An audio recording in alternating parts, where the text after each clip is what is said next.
Sveiki visi, su didžiausia šypsena veide sveikinuosi su jumis iš Klaipėdoje esančio vaikų kambario Smaragdo uostas. Šalia manęs 3 metų mergaitė Iva, kurią tik pamatęs negalėjau nustoti šypsotis. Ši mergaitė, turinti Dauno sindromą, yra lygiavertė visuomenės dalis kaip ir mes. Šį vakarą kalbinsime Ivos mamą Saną, kuri pati teigia, jog Dauno sindromas lyg loterija, kurią gali netikėtai laimėti. Dauno sindromu sergantys žmonės nepasirinko turėti po papildomai vieną chromosomą kiekvienoje ląstelėje, bet tai nereiškia, jog jie nėra laimingi. Tai po kelių akimirkų sužinosime, kodėl Sana save vadina meilės emigrantė, kokią ateitį ji nori matyti Dauno sindromo sergančių žmonių gyvenimuose ir ko kiekvienas galėtumėm pasimokyti iš Dauno sindromo sergančių žmonių. Tai gerai, tai galim pradėti. Tai sveiki, Sana. Labas. Tai pokalbį noriu pradėti nuo linksmiausios temos. Šią dieną tai gimtadienį. Tai kaip šis rytas prasidėjo jau? Mūsų šeimoje yra tokia tradicija, kad mes einam tyliai pas tą vaiką arba žmogų, kas turi gimtadienį, su pusryčiais, su dovanom. Ir tada dainuojam ir sveikinam. Ir kai jo vaikai maži, tada jie iš tikrųjų miega, o jau kai suauga biški, tai jie gali būti irgi, kad jie ten valandus laukia, kol susiruoš. Kartais gauna net žinutės, atoj, nors turėtų kaip ir būti surprizas. Tai Iva dar pakankamai maža, tai kadangi šiandien dar yra ne savaitgalis, mes sprendėm kelti vieną dieną, kad gali vaikai miegoti, nes anksti keliamės paprastai. O kiek metų su ja? 3 metų. Greičiausiai jau jūs pastebite, kokios charakterio savybės išryškėjo Ivos asmenybėje. Kaip galėtumėte apibūdinti jos charakterį? Jis yra labai smalsi, mėgsta žaisti, kad pavyzdžiui dėlionės, tai nors kartais trūksta kantrybės, jeigu neišeina iš karto, kaip jinai įsivaizduoja. Tai biškiai užsispyrusi irgi matosi, kad jau gali būti ohoho. Bet greičiausiai pati pradžia buvo sunkiausia. Kokios reakcijos dažniausiai užklumpa tėvus, kaip išgirsta šią žinią? Aišku, dažniausiai pradžioje, kadangi beveik visiems yra nelaukta žinia. Ir visiems toks būna šokas. Ir jeigu žiūrinti tos gedėjimo 5 stadijos, kaip ir visi, kaip ir labai saklingai pereina per visus tos stadijas. Ir tai pirma suneigiama, kad negali būti, kaip čia giminiai nėra tokių, nes čia nėra čia nėra paveldima. Paskui eina kad pyktis, kad kodėl čia, ir paskui ir dėryba, ir depresija. Ir kai kuriem jau reikia daug mėnesių tai kovoti, kol ateina ta, kad dabar mūsų realybė tokia. Bet paskui, kai ateina į tą 5 stadiją, aš labai su daug tėvų esu kalbėjusi ir labai daug kas iš tikrųjų gyvena labai eilinis, paprastus gyvenimus ir kaip ir, ir kad ir net negali įsivaizduoti, kaip būtų gyvenimas be šito vaiko. Bet minėjote, kad depresija būna ta stadija, kai praeina, ar reikalinga psichologo pagalba? Kam reikalinga? Tai gali padėti, taip. Čia jau yra ne tik šitos stadijos, yra visiems, kas praranda artimą žmogų arba kai kažkokia tokia šoka. Ir visada padeda įsikalbėti, įsidūruoti, taip. O kokia pati pirmoji buvo jūsų pažintis su Iva? Aš save skaitau laiminga dėl to, kad esu tiesiog savo visuomenės produktas, aš esu iš Švedijos, kur ten jau dažniau gal susitinkam ir jau integracija tai yra biškai tolėliau esam daėję, tai mums yra įprasta turėti savo klasėje žmogų su protinė negalia ir prekybos centruose, žaidimo aikštelėse, mes nuolat poliklinikose mes susitinkam. Ir tai jau nebesvetima, nes dažniausiai bijom to, ko nežinom. Bet dar artimiau mano geriausia draugė, kai mums buvo 10 metų, jinai sulaukė sesę su Dauno sindromu. Ir kadangi aš pati neturėjau ir neturiu jaunesnio brolio arba sesio, ta Ema tapo kaip ir mano. Ir tiesiog ją labai mylėjau. Ir jie yra šiai dieną virš 30 metų ir to labai aktyviai gyvena atskirai nuo tėvų, turi labai pilnavertišką gyvenimą, sportuoja, keliauja po pasaulio. Tai kaip ir žinojau, kad jos gyvenimas bus kitoks, bet gali būti labai gražus. Tai va. O jeigu galėtumėt atsukti laiką atgal, ar darytumėt kažką kitaip?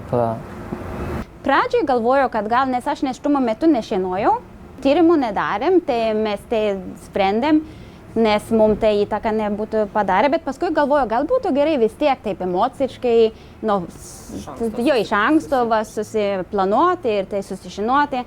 Bet paskui galvoju, kad dabar aš esu dėkinga, kad nežinojom, nes nėštumas buvo labai gražus, daug kur keliavom. Ir jeigu aš būčiau tada žinojusi, labai būtų tą Dauno sindromą užėmusi beveik visą eterį. Nes čia yra iš tikrųjų tik viena iš Ivos savybės. Ir be to, jinai yra labai graži, miela mergytė. Ir kai jinai jau gimė, tada mačiau ją pirmą, o paskui sindromas. O nėštumo metu būčiau mačiusi turbūt vien tą sindromą. Kažkada pati esate minėjusi ir gyvenus 5 šalyse. Ir minėjote, kad lietuvių tauta yra savikritiška. Čia gyventi žmonės dažnai mano, ką apie mane pagalvos kiti. Kodėl nepabijojote auginti Ivą būtent Lietuvoje? Gal ir bijojau, aš nežinau. Tiesiog, bet jau čia gyvenom jau beveik 20 metų ir tiesiog nebuvo plano kažką pakeisti. Bet iš tikrųjų daug metų sakydavo, kai žmonės girdėjo, kad aš iš Švedijos ir klausė, o tu iš Švedijos? Jo, ir gyveni Lietuvoje? Taip. Ir trečias klausimas tada. Kodėl? Dabar jau nebe taip neįprasta, kad gyvena užsieniečiai, bet prieš 15, prieš 20 metų jau buvo, biški kitaip. Tai aš visada sakydavau, kad mums čia labai gerai, mūsų darbus turim prasmingus, mūsų darbai ir draugai tokie fantastiški.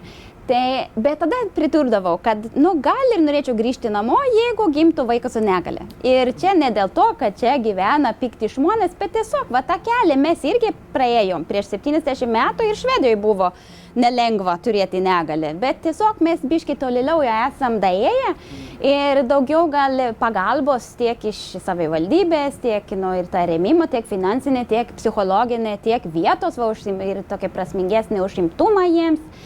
Bet aišku, tada jau kai Iva buvo, čia jau faktų, mes tai neplanavom, nebuvo kalba, kad grįžtumėm arba važiuotumėm į Švediją, bet irgi labai daug gražių dalykų čia matau. Aš matau grinai, kad čia einam tuo pačiu keliu, nes jau yra pavyzdžių iš kitur ir tiesiog, atrodo, kasmet kažkas dar naujo, kaip ir jūsų iniciatyva. Čia yra nuostabu, prieš 10 metų tokių iniciatyvų nebuvo, o dabar tiesiog galim dalintis, kad čia, nieko baisaus. O pati artimiausia aplinka į žinią reagavo visiškai teigiamai, ar buvo iš artimųjų, kur lyg ir nesuprato, kodėl būtent jūsų šeimai taip nutiko? Ne, mes labai daug palaikymo iš karto, bet irgi mes labai strategiškai galvojam, kaip dabar, nes supratom, kad žmonėm, draugam, jiem bus labai kaip reaguoti, nes aišku, jie nenori mūsų įskaudinti, tai ar nereikia sveikinti, ar kad mes norėjom jiem padėti, kaip elgtis. Ir dėl to, kai mes dar ligoninėje gulėjom, rašiau tokią laišką, kur įkišom į Facebooką, kur tiesiog mums gimė nuostabi mergaitė, jūs galite mus sveikinti, jūs galite ją apkabinti, bučiuoti, jinai iš stiklo pagaminta. Ir tiesiog tada davėm draugams laisvę ir tarsi, reiškia, aš galiu sakyti, nuostabu, sveikinimai. Nes pat, mano, pavyzdžiui, viena gydytoja sakė, nors, jinai tikrai ne iš pikto valio, bet jinai atėjo į palatą ir pirmą sako, labai gaila. O kodėl gaila? Čia naujas gyvybės, čia mergytė, 4 kojos, ką sako? 2 rankos, 2 kojos. Jo, ir tiesiog, kad yra dar papildoma chromosoma, bet nauja gyvybė, čia yra mums vaikas duota. Taip, jo. Prieš ruošiantis pokalbiui paskaičiau labai įdomų faktą, jog žymi australų kompanija atliko tyrimą, jog 95% moterų informuotų apie galimą šį genetinį sutrikimą Dauno sindromą, nutraukia nėštumą ir pasirenka kelią abortas. Ką galėtumėt patarti moterims, kad šie rodikliai būtų mažesni? Jo, čia jau labai jautri tema daugam ir labai taip dalina žmonės į 2 pusės, atrodo, prieš ir už. Ir aš dažniausiai sakau, kad aš esu už vaiko, bet ir už mamą. Reiškia, aš galvoju, kad geriau abortų nebūtų, nes gyvybė tai yra šventas dalykas. Bet suprantu, kad yra labai daug baimės. Ir gal kas yra etiškiausia, gal sudėtingiausia ir tragiškiausia būtent šitą Šito mūsų saulyčių, praradau žodį, bet reiškia, kas yra gal tragiškiausia mūsų atveju, yra, kad kai eilinis abortas tiesiog mama arba pora sako, mes šiuo metu nenorim turėti vaikų ir tiesiog atmeta bet koks vaikas. Bet mūsų atveju tiesiog yra jau tam tikra iš tikrųjų diskriminacija, nes sako, mes norim vaiko, mes laukiam vaiko, bet mes nenorim tavęs. Ir čia, aš manau, mes dar nesam kalbėję pakankamai, kokia čia etinės, nes kur paskui dedam ribą, tai paskui, kuo daugiau čia tyrimai eina į priekį nėštumo metu, jeigu mes galim žiūrėti, ar bus cukrinė diabetika, jeigu bus aklas, jeigu bus kurčia, kur yra riba ir kiek galim tą tėvų gėdavimo koncertą leisti. Juk žiūrim iš kito atveju Azijos šalyse, kur yra berniuko labiau norimi negu mergaičiais, ten jau yra katastrofa dabar, kad tiek yra moterų stoka ir čia yra, kai jau mes pradedam šaisti dievais. Bet aš suprantu, kad yra labai daug baimės. Ir gal tiesiog baigiant, noriu pasakyti, kaip viena medikė sakė, kaip viena iš mūsų mamos, kai jau gimė ir sakė, kaip jūs nematėt, mes juk tyrimus padarėm ir tada viena medikė jai atsakė, bet juk turbūt slepiasi, nes jie irgi nori gyventi. Ir tiesiog, kaip ir keista, kaip ir liūdna, kad yra žmonės mūsų visuomenėje, kur turi argumentuoti savo teisę iš viso būti ir egzistuoti. Bet čia yra labai dėl baimių, dėl nežinojimo ir tiesiog trūksta visuomenės informavimo. Taip, jo. Noriu pakalbėti iš tikrųjų apie pačio kūdikio lavinimą šeimoje su Dauno sindromu. Kuom jis yra ypatingas, nes manau, kad turit vis tiek daugiau dėmesio skirti į tam tikrus dalykus. Jo. Kadangi jų raida, jiems sunkiau yra įsisavinti, išmokti kažką, tai daug kas yra mums pasakę, kiek įdėsit, tiek ir turėsit. Tai reiškia, kad nes neužtenka vieną kartą rodyti, ten reikia rodyti ir nuolat, kad rankos plauti, kaip plauti ir nuolat ir pakartoti. Tai, o šiaip, dar įva pakankamai maža. Tai, mes einam papildomai terapijos, kaip ir skyrė jo, taip. Ir man pačiai labai naudinga, nes aš matau, kaip jie su ją žaidžia. Viena labai juokinga pavyzdys, mūsų ergoterapeutė klausė, ar įva ieško skylių. Aš nežinau, kad turi ieškoti skylių, pasirodo, čia yra viena raidos etapas, kad jeigu yra skylė, vaikas turėtų turėti norą įkišti pirštą. Kad mes visi pradėjom siūlyti visokių ten skylių, kad tik ir tą pirmą kartą, kai Įva paėmė savo itin trumpą tą pirštuką ir įkišo į skylę, tokia šventė mūsų namuose. Ir vos tortą norėjau iškepti, kad jau, o čia yra mūsų 4. vaikas. Ir ar kiti 3, ar jie rado skylių, nerado, niekas nežino. Bet tiesiog jie tada duoda pavyzdį, kaip užsiimti, į ką kreipti dėmesio, kad ta raida eitųsi, Pačiai buvo nauja žinia, jūs nežinojote tokio dalyko. O kokia problema jūsų akimis yra didžiausia Lietuvoje turint šį genetinį sutrikimą? Aš manau, kad 90% lemia tiesiog požiūris.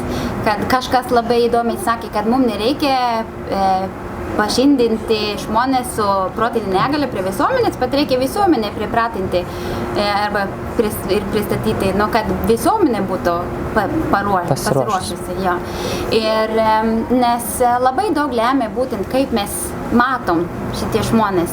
Net dabar, kiek mes žiūrim, kaip jau po biškį pradeda irgi skirtingos įmonės įdarbinti žmonės su protinė negalia ir net pati tėvai netiki ir taip su nuostaba žiūri, kad vaikas gali parnešti algą, kad gali būti naudinga visuomeniai.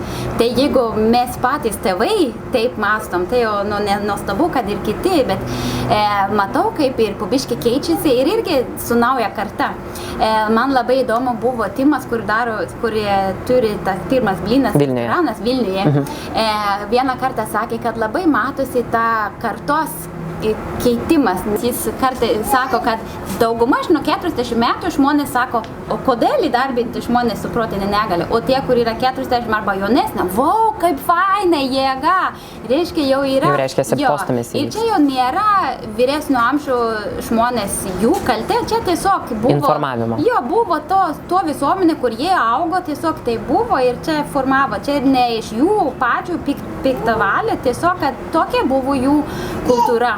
Ir pratė prie standartų, kai jie nematydavo tiesiog tokių žmonių. Tai greičiausiai naujas etapas prasideda tada, kada su Downo sindromu turintis žmogus pradeda lankyti darželius, mokyklas. Kaip reaguoja tos pačios institucijos? Čia kelia jau labai daug nerimo tiek tėvams, tiek ir įstaigoms.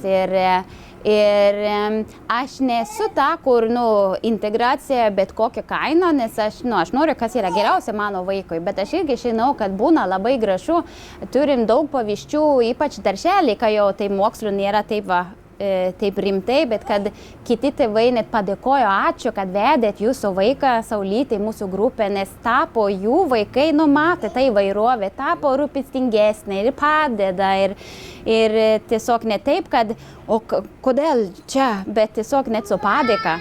Aišku, paskui į mokyklą, paskui keli, ar netrukdys mokymuose ir čia jau būna kartais einasi labai gerai, o kartais būna sudėtingiau, bet taip ir yra su kiekvieno vaiko. Bet su problemom kažkokiom ar istorijom, kad susiduria taip, kad tikrai atstumia, ne, mums nereikia tokio vaiko darželėje. Nesat girdėjus pati? Esu, jo būna ir kad jau pirmą, kai tik užsirašo vaiko, paskui susižino, nes pradžioje net nereikia pasakyti. Taip, vardas pavardė. Tai jau yra durys į veidą, bet ir keičiasi. Ja. Tikėkimės, kad yra viskas į geresnę pusę. Pati esate dalyvavusi ir daug dalyvaut konferencijų, tai 2019 metais buvot konferencijoje Nepalik nei vieno nuošalyje ir pristatėte temą Mūsų požiūris į neįgalumą. Visuomenės kanarėlė anglies kasykloje. Kas slypi po šiais žodžiais? Jo, čia yra toks posakis, gal lietuviškai ne taip dažnas, bet čia kyli nuo praeitų amžių britų kasyklų. Nes ten kartais atsirado tokie toksiškas dujas ir pati šachtininkai negalėjo nei uostyti, nematyti, nes nei be kvapė, be spalvio ir iki tiek, kad jau pavojus jų gyvybei. Tada pradėjo jie nešti kanarėlės, nes kanarėlės buvo žymiai jautresnė, tai jau kai jie pradėjo ten apsvaigti. Tada jau jie suprato, kad mums čia yra pavojus ir jie tada galėjo išbėgti į laisvę, kad būtų saugu. Ir šitame pristatyme aš tiesiog sakau, kad mūsų kanarėlė yra būtent kaip mes elgiamės su tiem žmonėm, kur yra pakraštuose mūsų visuomenėse. Ir pati esate ir turite savo iniciatyvą, tinklaraštį ten, kur saulė šviečia. Taip. Ar tai buvo jūsų atspirties taškas šitoje švietėjiškoje veikloje? Taip. Ir turiu pripažįsti, kad šįmet daugiau galėjau rašyti, kai Iva buvo mažesnė, nes tada ilgus laikotarpis tik miegodavo, bet tiesiog aš supratau, kai jau kadangi nebuvo kalbos, kad mes ten važiuojame į kažkokią Švediją arba rasim kažkokią kitą visuomenę, mes esame dabar Lietuvos visuomenės nariai ir mes to ir pakol kas neturim planų važiuoti kitur. Bet aš iš karto supratau, kad visi tie gražus iniciatyvos, kur aš matau, aš nenoriu tik sėdėti ten tarp auditorijų ir ploti jiems, kaip jie ten gražiai daro. Aš noriu dalyvauti, aš irgi noriu ten eiti kartu ir su savo prakaitę daryti, kad šitą pokytį visuomenės, kad būtų gerai visiems. Ir tada tiesiog, aš kadangi neturiu jokių politinių ten kontaktų arba gebėjimų, tai supratau, pati esu dėstytoja, tai aš galvoju, prie švietėjimo tada, kad tiesiog žmonės galėtų žinoti, kad nėra ko bijoti. Čia mes esam visi eiliniai žmonės, tai visi skirtingi ir tiesiog, nes tai ir yra, kai mes nežinom, tada jau ten ir gali baimė augti. Tai reiškia, kad susipažindinti, kad matytų. Nes irgi pradžioje ten pradėjau ieškoti, apie ką yra parašoma apie Downo sindromą, o dabar jau labai stipriai pasikeitė dabar pastarosius metus. Bet jeigu žiūrime intervius, kur buvo padaryti prieš 10 metų, dažniausiai net nebuvo nuotraukų, nes niekas nenorėjo rodytis, tarsi dėl ko jos slėptis, gėda, o dabar jau visiškai atvirkščiai, kai yra apie laidą arba į laikraščiuose, ten visi rodo ir tiesiog ir tai ir matyti, kad mūsų gyvenimas visiškai eilinis, kad gyvenam pilnavertiškai, mes nesėdėm ir ten liūdim kažkokį kampę, mes keliaujam, mes valgom ledus, mes einam į koncertus, į kinus ir gyvenam smagiai. Iš jūsų tokia gera energija sklinda, turiu būtinai pasakyti visiems žiūrovams ir manau, jie pastebėjo. Bet vis tiek greičiausiai būna tokių momentų, kai tos energijos nėra. Iš kur jūs semėtės įkvėpimą? Aš pati esu tikinti, tai tas yra turbūt pagrindinis tas taškas, kad tikiu Dievu ir kiekvieno žmogaus vertė ir kad yra pagalbos, kai atrodo, kad mano rankos vyra, tai yra kur semti daugiau jėgų ir tiek tiesiogiai, tiek tarp žmonių, kurie palaiko, nes mes vieni nieko. Ir jeigu įsivaizduokime, turime tokią galimybę, jog iš lietuvių kalbos žodyno galėtumėm ištrinti žodį neįgalumas. Man būtų labai įdomu sužinoti, koks naujas žodis nugultų. Taip, aš to žodį labai nemėgstu, nes slypi, kad tai iš viso galios neigimo, negalumas, kad galios iš viso nėra. Ir jeigu žiūrint anglų kalbą, irgi nelabai disabled, reiškia, ten jau kaip ir sako, yra galia, bet jinai išjungta. Bet aš labai mėgstu, kaip švedai sako, nes jie kaip ir irgi, ir anksčiau irgi tokie žodžiai nebuvo, bet jie tiesiog irgi mąstė kaip kitaip ir jie pradėjo kalbėti apie funkcionalumą. Bet paskui yra kliūtis funkcionuoti. Ir čia jau yra visa aplinka. Jeigu niekas jai neduoda darbo, jeigu niekas neduoda jai galimybės išreikšti arba išmokti arba savo savybės išskleisti, tai yra kliūtis, kur yra visiškai ne joje, bet kaip visuomeniai. Jeigu labai elementariai, jeigu žmogus sėdi vežimėlį, jis negali eiti į banką, jeigu be rampų. Ir tai reiškia, pats rampas būdama reiškia, kad jis gali funkcionuoti kaip eilinis žmogus, o be rampo jo tampa bejėgis. Ir reiškia, kad tada kurti tą visuomenę, ir padaryti taip, nes žmogus turi teisę funkcionuoti. Ir aišku, tą jos negalę, tai negalim keisti. Staiga nedings ta papildoma chromosoma. Bet visą darbą reiškia yra, kaip tos kliūtis galima sumažinti arba iš viso naikinti. Ir ten jau bus, yra didžiausias darbas. Tai tas žodis vienintelis, kuris pakeistų, tai būtų funkcionalumas. Lietuviškas, taip. Taip, tikiuosi, kad gal ateityje tai ir pavyks jums įgyvendinti. Tai kadangi mūsų pokalbis jau eina į pabaigą, tai noriu paskutinį klausimą paklausti. Tai greičiausiai sutiksit, kad kiekvienas norime būti lygiavertė visuomenės dalimi.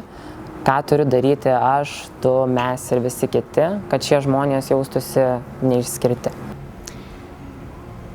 Tiesiog nebijoti.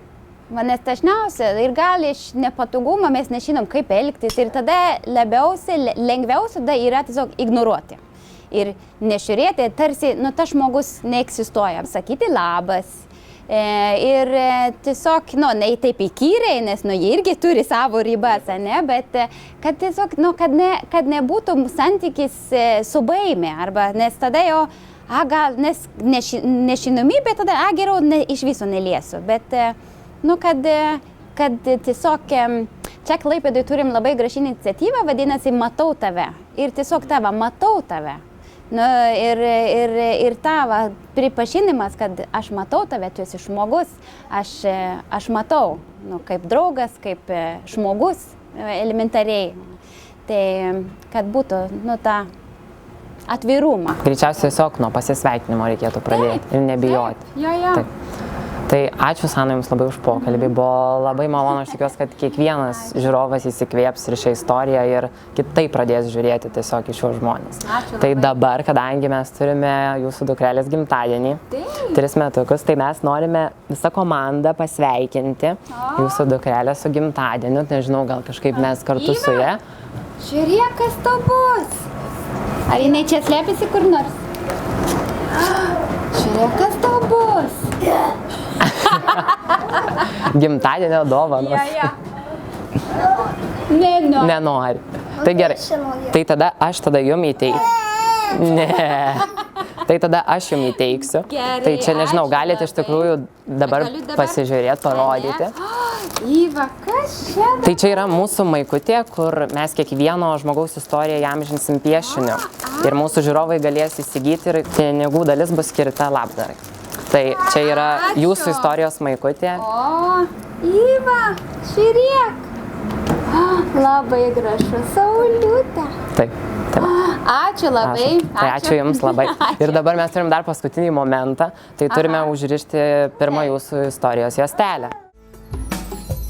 Kai tu šalia, aš galiu svajoti, tu šalia, aš galiu dainuoti ir ta saulė danguje telpa mūsų delnuose, aš galiu, nes tu esi šalia.